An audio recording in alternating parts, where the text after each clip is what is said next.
গেল বছর ছাত্র জনতার বিক্ষোভের মুখে ক্ষমতা হারানোর পর দেশ ছেড়ে পালিয়ে যান শেখ হাসিনা। জেনজি শিক্ষার্থীদের কোটা আন্দোলনই এক পর্যায়ে সরকার বিরোধী গণবিক্ষোভে পরিণত হয়। শেষ পর্যন্ত পালিয়ে নয়াদিল্লিতে আশ্রয় নিতে বাধ্য হন শেখ হাসিনা। বাংলাদেশের ছাত্র যুবাদের সফল ওই আন্দোলন অনুকরণীয় হয়ে ওঠেন নেপালি জেনজিদের কাছেও। সরকার পতনে তারাও মুখ দেখে সফলতার। ক্ষমতা ছাড়তে বাধ্য হন প্রধানমন্ত্রী কেপি শর্মা ওলি, চলে যান আত্মগোপনে। তবে ঠিক 18 দিন পর প্রকাশ্যে আসেন কেপি শর্মা।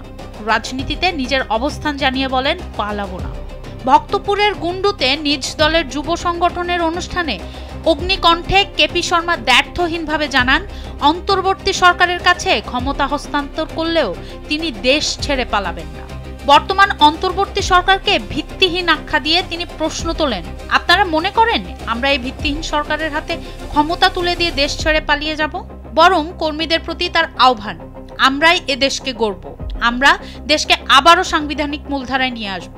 বিক্ষোভকালে অতিরিক্ত বল প্রয়োগে প্রাণহানির ঘটনায় তার সরকার সমালোচিত হলেও ওলি জোর দিয়ে বলেছেন, বিক্ষোভকারীদের উপর গুলি চালানোর নির্দেশ দেয়া হয়নি।